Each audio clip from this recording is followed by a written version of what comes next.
يصلون على النبي يا أيها الذين آمنوا صلوا عليه وسلموا تسليما اللهم صل على سيدنا مولانا محمد وعلى آل سيدنا محمد اللهم صل على سيدنا مولانا محمد وعلى آل سيدنا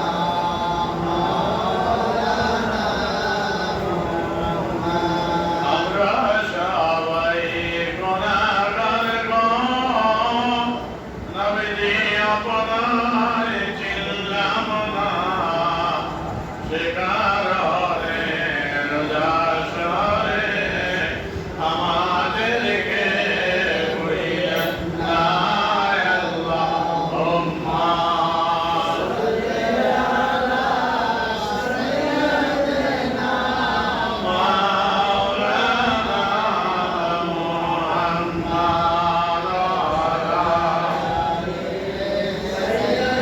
সাইয়্যিদিনা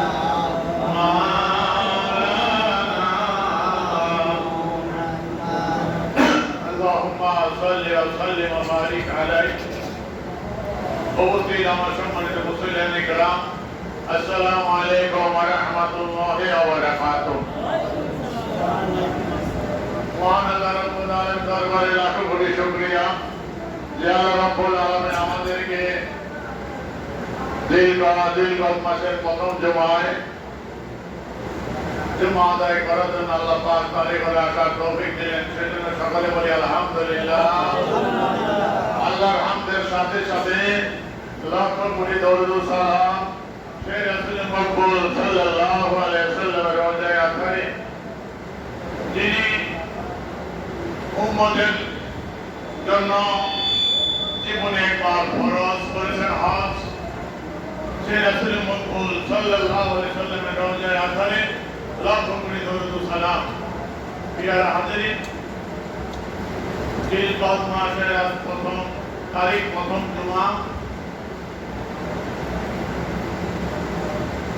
শাওয়াল জিলকদ জিলহজ এই তিন মাস হলো হজের মাস হজের মূল অনুষ্ঠান যদিও জিলহজ মাসে অনুষ্ঠিত হয় ৮ তারিখ থেকে ১২ তারিখ পর্যন্ত হজের যে মূল কাজগুলো কিন্তু শাওয়াল মাস থেকে হজের মাস গণনা করা হয় যেহেতু হজের জন্য মিকাত অতিক্রম করতে হয় ইহরাম পরিধান করে এজন্য আল্লাহ রাব্বুল আলামিন শাওয়াল থেকে হজের মাস গণনা করেছেন তাই জিলহজ মাস আমাদের দেশ থেকে হাজি সাহেব যাওয়া শুরু হয়েছে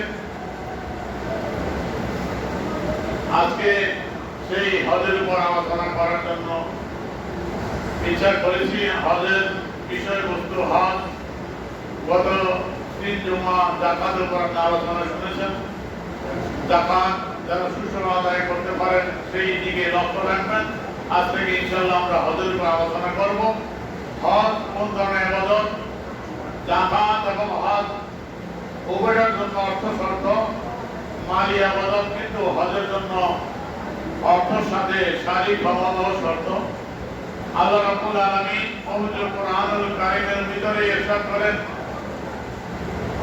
ওয়ালিল্লাহি আলান নাস হিজ্জুল বাইত মান ইসতাতা ইলাইহি সাবিলা সূরা আলে ইমরানের ৯৭ নং আয়াতে আল্লাহ রাব্বুল আলামিন হজের ব্যাপারে বলতেছেন ওয়ালিল্লাহি আলান নাস হিজ্জুল বাইত মান ইসতাতা ইলাইহি সাবিলা আল্লাহ রাব্বুল আলামিনের জন্য আল্লাহর বান্দাদের উপর মানুষের উপর তার ঘরের হজ করা আবশ্যক করেছেন মানিস তাতাইলাই সাবিলা আল্লাহ সকলের উপর হজকে আবশ্যক করেন নাই যার জন্য ইস্তেকাত, যার ক্ষমতা আছে, হজে যাওয়ার মতন শারীরিক ক্ষমতা, আর্থিক ক্ষমতা আছে, এই ব্যক্তির জন্য আল্লাহ পাক হজ ফরজ করেছেন, পার করেন। সুতরাং হজ এটি মুরাক্কাবা বলা হয়, শারীরিক ক্ষমতা থাকতে হয়, আর্থিক ক্ষমতাও থাকা দরকার, এই পরিমাণ অর্থ থাকা দরকার। জাকাতের জন্য যখন নেশাব রয়েছে 52.5 ভরি রূপা বা 7.5 ভরি স্বর্ণ, হজের জন্য এমন নেশাব নাই, কিন্তু অর্থের একটা মাপ কাঠি আছে। সেটি হলো আপনার বাড়ি থেকে মক্কাতুল মুকাররমায় যাওয়া আসা, সেখানে থাকা, খাওয়ার খরচ এবং হজের আনুষ্ঠানিকতা পালনের যে অর্থ, সরকারি খরচ, মুআল্লিম ফি ইত্যাদি যে খরচগুলো আছে, সেই খরচগুলো দেওয়ার মতন যে ক্ষমতা রাখে এবং তিনি তার পরিবার থেকে যে 1 মাস বা 40 দিন যে কয়দিন অনুপস্থিত থাকবেন হজের সফরে, ওই কয়দিন যেন তার পরিবার চলতে পারে এমন পরিবারের নিকটে অর্থ রেখে যেতে পারেন, যে পরিবার সাময়িকভাবে একবারে বিশাল খরচ না কিংবা সাময়িকভাবে যেন চলতে পারে।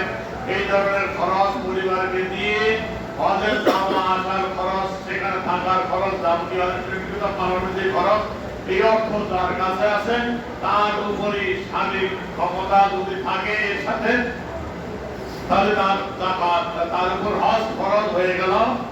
হজের জন্য এই অর্থ, এই পরিমাণ সম্পদ, যাওয়া আসার খরচ, সেখানে থাকা খাওয়া এবং সরকারি ফি আনুষ্ঠানিকতা যা আছে, এগুলো পরিবারের খরচ পোষণের জন্য যতদিন তিনি অনুপস্থিত থাকবেন, এই পরিমাণ অর্থ তার কাছে আছে, তার উপর হজের আর্থিক ক্ষমতা রয়ে গেল। হজ খরচ এখন যদি শরীর সুস্থ হয়, সফল করার মতো ক্ষমতা থাকে, চলাচল করার ক্ষমতা থাকে, শরীর সুস্থ থাকে, তাহলে হজ তার উপর খরচ হবে। শরীর সুস্থ, অর্থ আসল পরিমাণ, এই ক্ষমতা যার আছে, আল্লাহ বলেন ওই ব্যক্তির উপরই আমি আল্লাহর ঘরে আসে হজ করা আমি আল্লাহ অবশ্যই করে দিলাম। এখন আল্লাহ বলতেছেন আমান কাফারা ফাইন্নাল্লাহ গানিয়্যুন আনিল আলামিন, এই হজ কে অস্বীকার যদি কেউ করে, কুফরি করে, আমার ঘরে আসতে না চায়, অত অর্থ খরচ হবে, এই জন্য কৃপণতা করে যদি না আসতে চায়, আল্লাহ বলে দিলেন যে তাহলে গানিয়্যুন আনিল আলামিন, আইনাল্লাহ, ইনশাআল্লাহ তাআলা জগৎবাসীর প্রতি মুহতাজ নন। তার ঘরে তুমি আর আমি তোয়াফ করতে না গেলে কিছু হবে না। আল্লাহর অসংখ্য ফেরেশতা তিনটা চব্বিশটা তোয়াফ করছে, ঠিক কিনা? সুতরাং তুমি আর আমি না গেলে আল্লাহর ঘরে তোয়াফ বন্ধ হবে না, আল্লাহর কিছু হবে না। আল্লাহ তোমার আমার প্রতি মুহতাজ না। আমরা যাবো আল্লাহর ঘরে তোয়াফ করার জন্য নিজেদের স্বার্থ, ঠিক কিনা? নিজেদের গুনাহ মাফ করার জন্য, নিজেদের স্বার্থে আমরা সেখানে হজ করতে যাবো। আল্লাহ এই জন্য বলে দিলেন যদি তোমরা কি অস্বীকার করো, আসতে না চাও, তাহলে আমার কোনো ক্ষতি হবে না। সুতরাং আল্লাহ আমাদের প্রতি মুহতাজ না, আমরা আল্লাহর রহমতের প্রতি মুহতাজ, ঠিক কিনা? ধরে বলেন। সুতরাং হজ আর্থিক এবং শারীরিক যার এই ক্ষমতা আছে, আর্থিক ক্ষমতা তো বুঝলেন কতটুকু থাকলে হয়, কিন্তু আমরা মনে করি হজ এই অর্থ, যাওয়া আসার খরচ, সরকারি খরচ, মুআল্লিম ইত্যাদি যা আছে, আর পরিবার খরচ করে 1 মাস বা 40 দিন থাকেন, অনুপস্থিত থাকেন, আপনি পরিবার চলার মতো খরচ দিতে পারেন, এই অর্থ আমাদের অনেকেরই আছে। কিন্তু আমরা দেখি যে আমাদের অনেক ভাই হজে যান না, অর্থ আছে, সব আছে, সুস্থ যান, যখন চলাচলের ক্ষমতা হারিয়ে ফেলেন, পীড়িত হয়ে পড়েন, তখন কিন্তু আমাদের শরীর সুস্থ থাকতে হবে। হজের কাজ অনেক পরিশ্রমের কাজ। এই 5 দিন হজের মূল কাজ, 8 তারিখ থেকে 8, 9, 10, 11, 12, এই 5 দিন অনেক কষ্ট করতে হয় একজন হাজি সাহেব। 8 দিনে আমি তারবিয়া দিন, 8 তারিখ আপনাকে মিনে নেওয়া হবে। মিনা থেকে আপনাকে 9 তারিখ আরাফার ময়দানে যেতে হবে। আরাফার ময়দান থেকে সূর্য অস্তের পর রাত্রিবেলা মুজদালিফায় যেতে হবে। 10 তারিখ রাত্র মুজদালিফায় রাত অবস্থান করে যেতে শেষ। ফজরের নামাজ সেখানে আদায় করে আবার সেখান থেকে মিনায় ফিরে আসতে হবে। মিনায় পাথর মারতে হবে 10 তারিখ সকালকে। পাথর মারা পর কুরবানি, তারপরে মাথা মুন্ডানো, তারপর হালাল হয়ে আবার মক্কায় যাইয়া ফরজ ওয়াক করতে হবে, সাই করতে হবে, এই কদিন হাতের কান। আবার মিনে এসে 11 তারিখ 12 তারিখ 3 জামরায় ছোট মধ্যম বড় 3 শয়তানকে 3 সাথে 21টা করে 2 দিন পাথর মারতে হবে 12 তারিখ পর্যন্ত। এই হলো হজের কাজ। এই কাজ করতে হবে, শরীর সুস্থ না থাকলে কাজে ফেলা হবে না। আমাদের দেশের এই অবস্থা। এখন আল্লাহ রহমত অনেকটা ফিরেছে। এইবার আমাদের নারায়ণগঞ্জের পড়ায় সরকারি বেসরকারি ভাবে হাজি সাহেব ছিলেন পড়ায় 1400 উপরে, 1450 মতো হাজি সাহেব। আমি তাদের পরিসংখ্যান হিসাব আমি সরকারি ভাবে তাদের পরিসংখ্যান দেওয়ার জন্য 2 দিন গত জুমা আগের জুমা দেন আগের প্রশিক্ষণ দিয়েছিলাম আগের জুমা, গত জুমার আগের জুমা, ওই জুমা শুক্রবার সকাল 8টা থেকে 4টা পর্যন্ত, আর শনিবার সকাল 8টা থেকে 4টা পর্যন্ত 6 বেশে হাজি সাহেবদের প্রশিক্ষণ দেওয়া হয়েছে। আমি ছিলাম সেখানে সরকারি ভাবে তাদের প্রশিক্ষণ দেওয়ার জন্য। এই 6 বেশে 2 দিন প্রশিক্ষণ দিতে হয়েছে। ওখানে দেখলাম হাজি সাহেব আলহামদুলিল্লাহ আমাদের নারায়ণগঞ্জে হাজি সাহেব বৃদ্ধদের নজর আমার ঘরে যারা প্রশিক্ষণ নেওয়ার জন্য গেছেন তার জন্য আমি মোবারকবাদও জানাইছি যে আমাদের নারায়ণগঞ্জে হাজি সাহেব আমার নজরে দান করছে। সকলেই হজ করার মতন সামর্থ্য রাখে, ক্ষমতা রাখে, আলহামদুলিল্লাহ। কিন্তু অনেক হাজি সাহেব যায় আমাদের দেশের বেশিরভাগ একবারে অসহজ হয়ে যায়। কিন্তু হজ করতে হলে আপনার শরীর সুস্থ থাকতে হবে, অর্থ তো আছে। এই দুইটা সমন্বয় আপনার হজ। সুতরাং হজ তাদের উপর ফরজ। এই অর্থ সামান্য কিছু। এখন তো আপনার দেখতেছেন 9 লক্ষ টাকা লাগে, যাওয়া আসা আমাদের বিমানবার একটু বেশি খরচ খরচ মিলে যা হয়। এই জন্য হাজ সাথে পড়া হয় বা পূরণ হয় না, যে বিমান ভাড়া কারণ খরচ অনেকটা বেড়েছে। সুতরাং তাদের উপর হজ ফরজ, তারা বিলম্ব না করে তৎক্ষণাৎ হজ করা ভালো। কারণ আপনি হজ ফরজ হয়েছে, হজে করবেন হয়ে আর যাওয়া হলো না, আপনার চিন্তায় হজ হয়ে যাবে, এই জন্য গুণাগার হবেন। আপনার যদি অবস্থা অচল হয়ে যায়, শারীরিক ক্ষমতা দূর হয়ে যায়, ক্ষমতা আপনি হারিয়ে ফেললেন, অসুস্থ হয়ে পড়লেন, তাহলে আপনাকে অন্য মানুষের মাধ্যমে বদলি হজ করে যাবে। একাও গেল কিন্তু আপনি যেতে পারলেন না, নিজে যাওয়া আর আপনার দ্বারা করানো অনেক বেশি।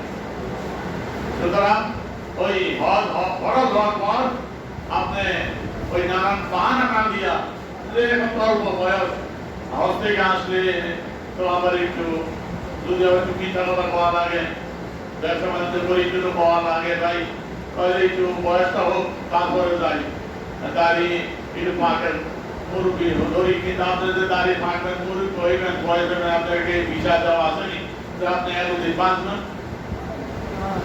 সুতরাং আপনি যে আরো বাঁচবেন 5-10 বছর, মেয়ে বড় হয়েছে, চিন্তা করেন মেয়েটা বিয়ে শাদী দিয়েই যায়, বা মেয়ে বিয়ে দিয়ে দেবেন অত হায় তাদের ভাইবেন, তারপর মেয়ে বিয়ে দেওয়ার চিন্তা করে আমার বিয়ে দেওয়ার দুরাত মানুষ, নানা হয় না তার দাদা হয়, ছেলে মেয়ে বিয়ে করে একটু দাদা, আর নানা একটু ওই বয়সে গেলাম। ওই বয়সে যাওয়ার আগে আপনি যদি ওই জায়গা মতো চলে যান হজ করুন, আপনার হজের জিম্মানি আর কবরে যেতে হবে, আপনি গুণাগার হবেন।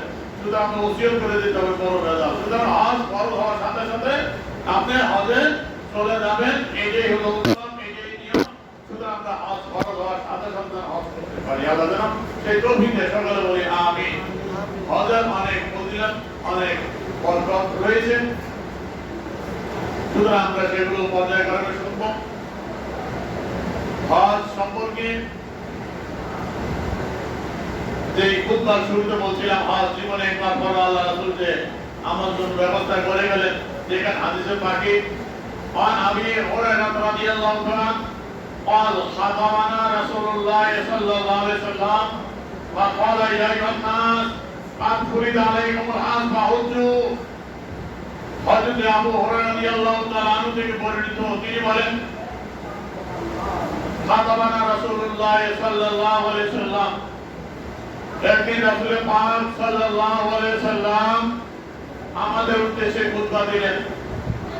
সেখানে বললেন, ইয়া আইয়ুহান নাস কাদ ফুরিদা আলাইকুমুল হজ, হে মানব মণ্ডলী, আল্লাহ পাক তোমাদের উপর হজকে ফরজ করেছেন। কাদ ফুরিদা আলাইকুমুল হজ, তোমাদের হজ ফরজ করা হয়েছে।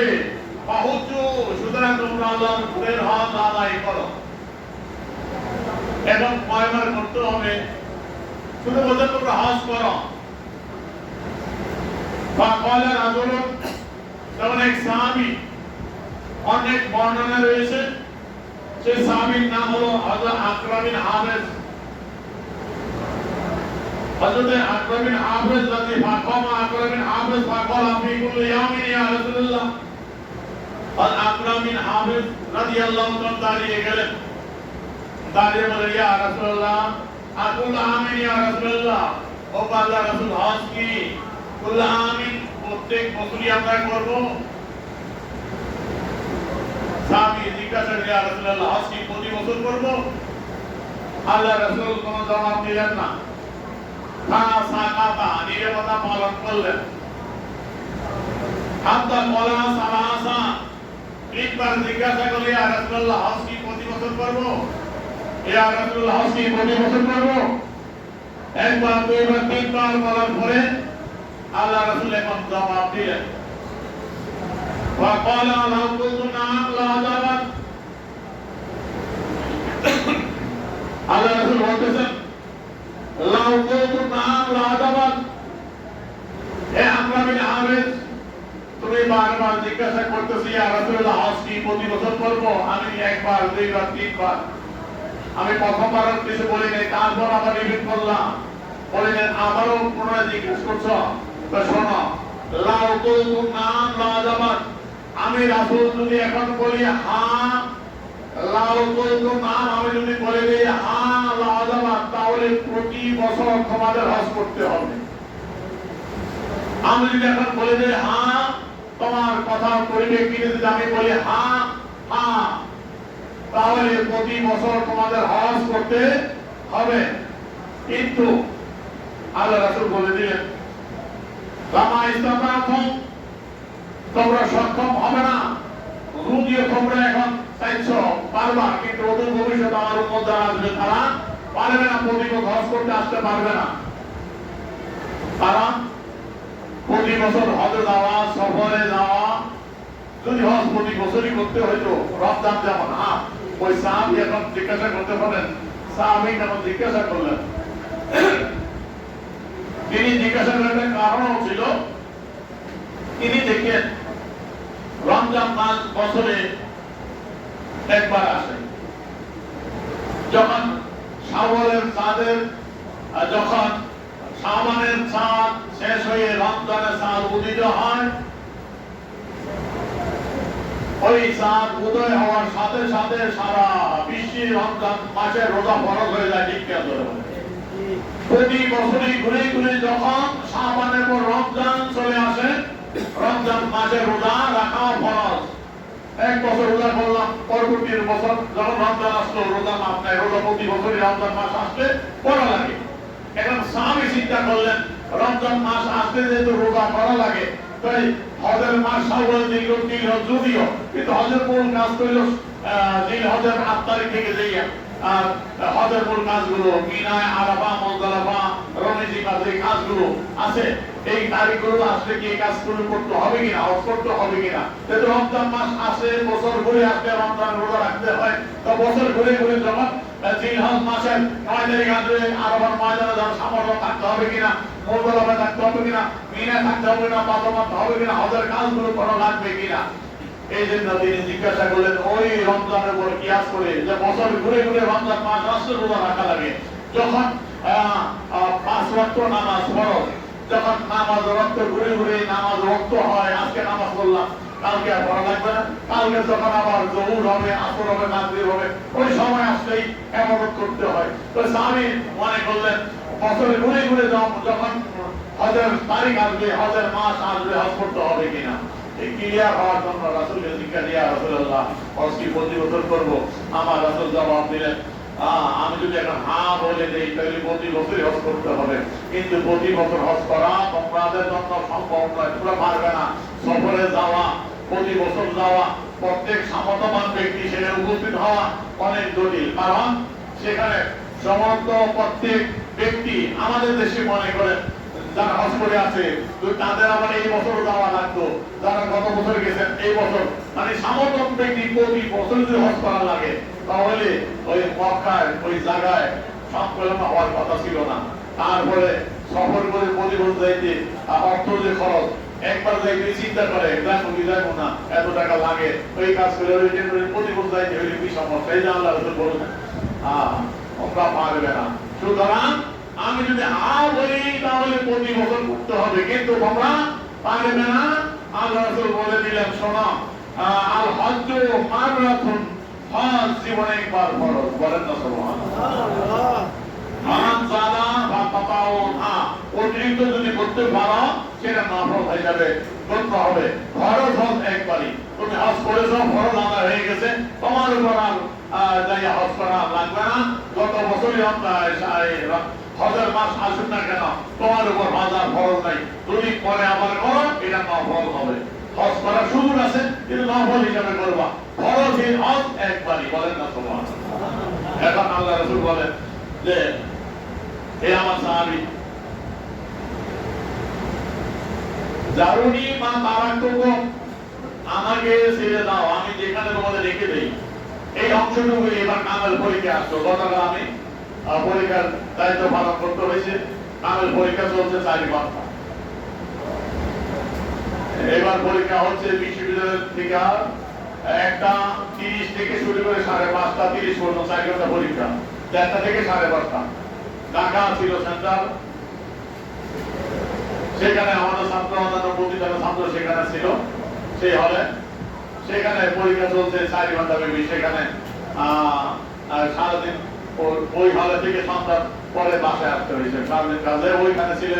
গতকাল যে পরীক্ষা ছিল আপনার এই ইবনে মাজা এবং সারে মানুল আসাদ, যেই বিষয়টা কামেল প্রথম বর্ষ তাদের 3য় পত্র, সেখানে ওই হাদিসের খুব সম্ভব 2 নম্বর হাদিসে ছিল এই হাদিসটা। আমি যে এবার বলছি অংশটুকু, আল্লাহ রাসূল বলতে জারুনি মা তারাকতুকুম, আমাকে ছেড়ে দাও, আমি যেখানে তোমরা রেখে দেই, আমি যেখানে কথা ফেলে আমায় দিলাম, এর পরে আর কথা বলিও না, অতিরিক্ত কথা বলিও না। বেশি কথা বললে মুসিবত বেশি, এই যে না বেশি কাজটা তো সওয়াল, কাজটা তো মুসিবত, বেশি প্রশ্ন করলে মুসিবত বেশি হয়। বনি ইসরাঈলদেরকে আল্লাহ বলছিলেন, বনি ইসরাঈল আপনারা সূরা বাকারা পড়ছেন না? এটা সূরা বাকারা কোরআন শরীফের প্রথম সূরা, ফাতিহা ভূমিকা, তারপরে সূরা বাকারা। এই সূরা বাকারা যেটা আপনারা পড়ছেন, এই সূরা বাকারা নাম হলো কি? গাভীর সূরা। বাকারা তো গাভী। এই গাভী নামে সূরাটা কেন করা হলো? এখানে একটা গরুর একটা ঘটনা আছে, গরু জবাইয়ের ঘটনা আছে। বনি ইসরাঈলের মধ্যে এক ব্যক্তি তার চাচাকে হত্যা করে, মানে চাচাতো বোনকে বিয়ে করতে চাইছে, যার মানে ঘটনা, তাহলে চাচা দিবে না বুঝতে, তাহলে চাচাকে নিজে হত্যা করে অন্য একজনের বাড়িতে এক জায়গায় ফালাই রেখে মুসা আলাইহিস সালামের কাছে হত্যার বিচার দাবি করতে। সেই আমার চাচাকে কে মাসে বিচার করেন? যে ঘাতক, যে কাতিল, যে হত্যাকারী, সেই হলো বিচার দাবি, বিচার প্রার্থী। এখন আল্লাহ পাকের কাছে মুসা আলাইহিস সালাম বললেন যে এই কে হত্যা করতে, আর হত্যাকারীকে কিভাবে চিহ্নিত করা হবে? আল্লাহ বলেন তাদেরকে বলো তারা একটা গাভী জবাই করে দিয়েছে, গাভী জবাই করে, জবাই করার গাভীর একটা অংশ দিয়ে ওই মৃত ব্যক্তিকে আঘাত করলে সে জীবিত হয়ে হত্যাকারীর নাম বলে দিবে। প্রথম এটাই বলবো, একটা গাভী এনে হত্যা আসবাও বা করা, তার একটা গাভী জবাই করতে বলো ওই অংশ দিয়ে।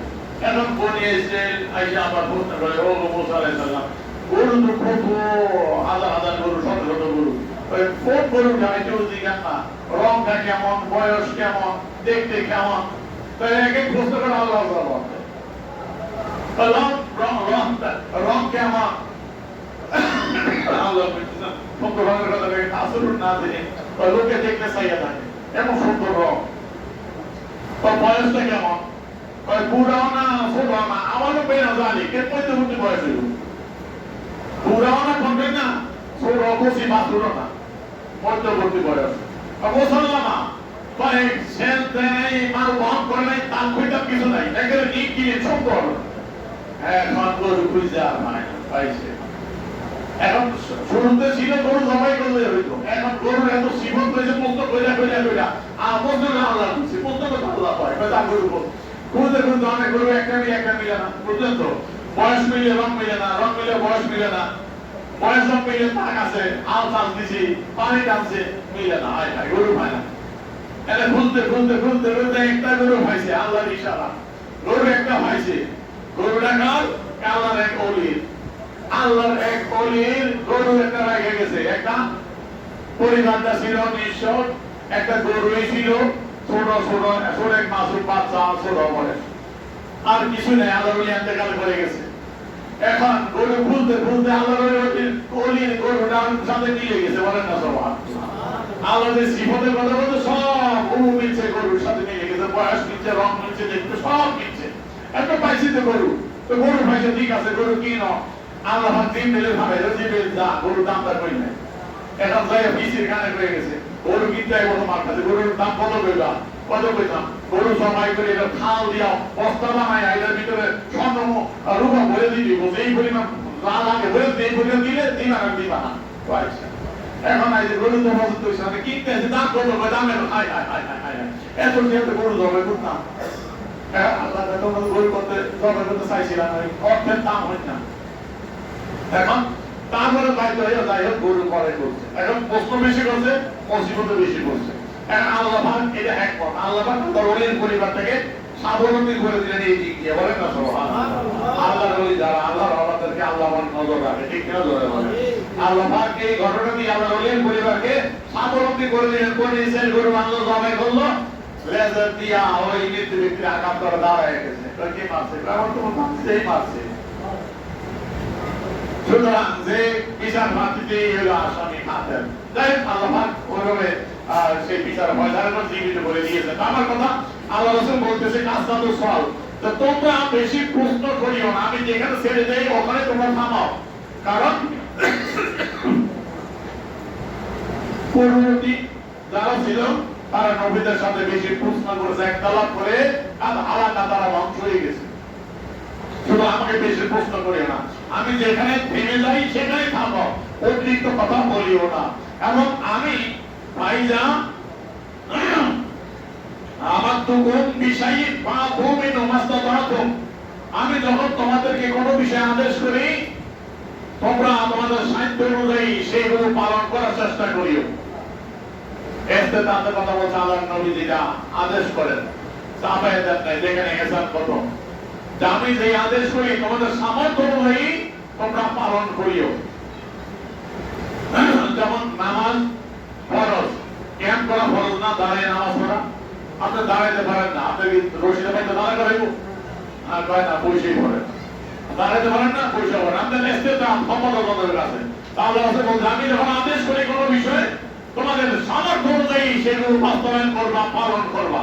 আর যেটা ওইটা নাই যখন সেই, আর যখন কোনো বিষয় নিষেধ করি তাও ওইটা ছেড়ে দরকার ইস্তেতাব নাই, নিষেধ করেছি বর্জন করো, সেখানে কোনো ইস্তেতাব নাই, ক্ষমতা নাই, বর্জন করতেই হবে।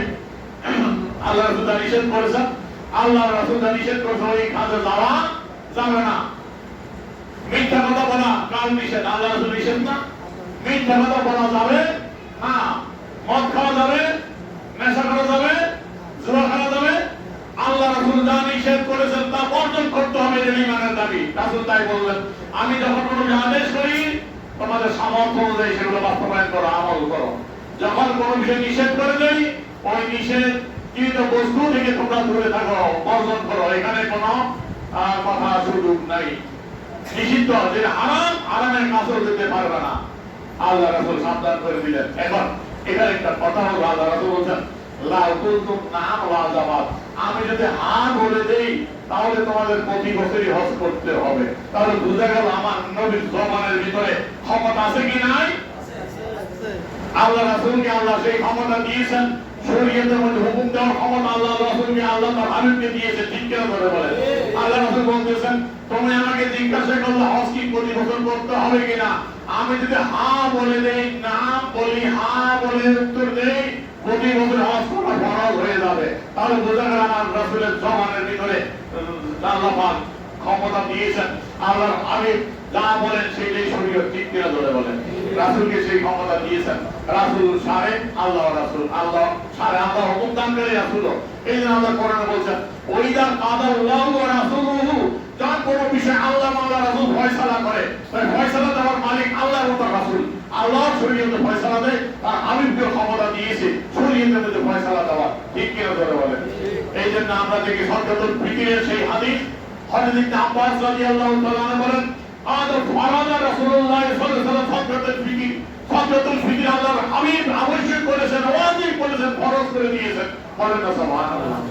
তাহলে আল্লাহর নবীর কথা কি শরীয়তের মধ্যে কি হুজুর কিনা, দলিল কিনা, পালন করতে হবে কিনা।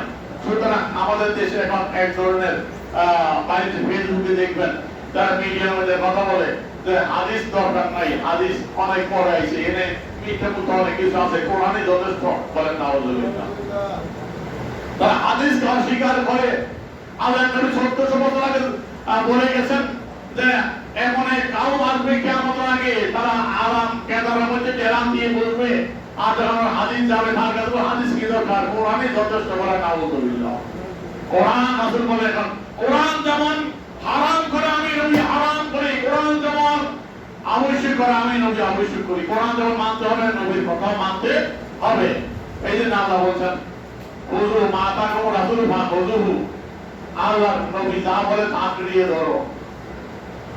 তাই সুতরাং কোরআনের বিধানই নবীকে মান্য করা, নবীর হুকুম পালন করা। তাই সুতরাং নবীর হাদিস পালন করা, কোরআনেরই হাদিস। কোরআন মানবা হাদিস মানবা না, তা হতে পারে না। যদি হাদিস না মানো কোরআন মানতে, কোরআন মানা হবে না। কারণ কোরআন তাওরাত জবুর ইনজিলের মতো আল্লাহ পাক এমন কিতাব আকারে পাঠায় নাই, ঠিক কিনা বলে।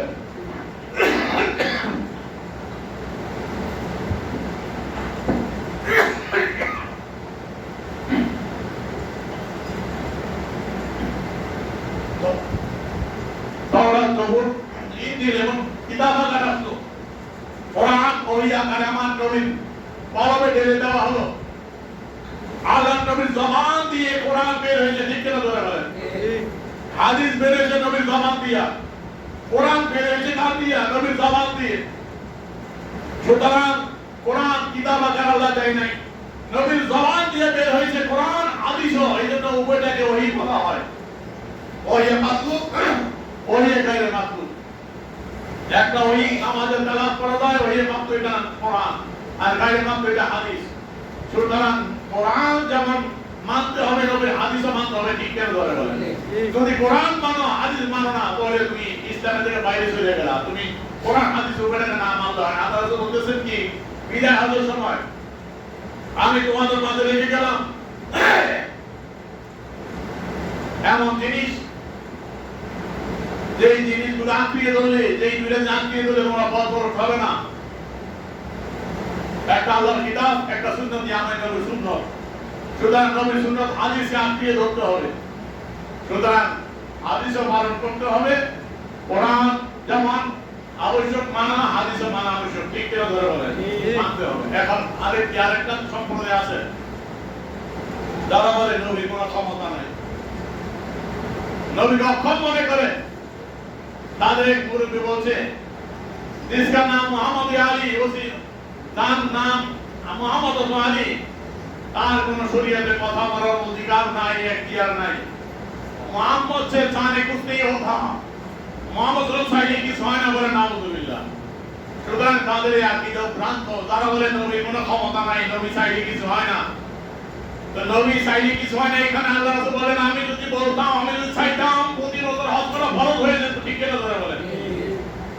আল্লাহ রাসূল বলেন লা বলতো নাম লাযাবাত, আমি যদি বলতাম হ্যাঁ তাহলে প্রতি বছরই হজ ওয়াজিব হয়ে যেত, ফরজ হয়ে যেত, প্রতি বছরই তোমার হজ করতে হইতো। মুসলিম শরীফের হাদিস। সুতরাং নবীর বলায় হয় কি হয় না? অবশ্যই হয়। নবীকে যারা অক্ষম মনে করো, খারাপ ভ্রান্ত। সুতরাং আল্লাহ এদের মন আকীদা থেকে আমাদেরকে হেফাজত করুন, সকলে বলি আমিন। ইনশাআল্লাহ বাকি আলোচনা আগামী জুমায়। আল্লাহ পাক আমাদের হজ আদায় ফরজ হয়েছে, আমরা যেন সঠিকভাবে হজ আদায় করতে পারি, আল্লাহ যেন সেই তৌফিক আমাদের দান করে, সকলে বলি আমিন। আমা আলাইকুম আসসালামু আলাইকুম ওয়া রাহমাতুল্লাহি ওয়া বারাকাতুহু।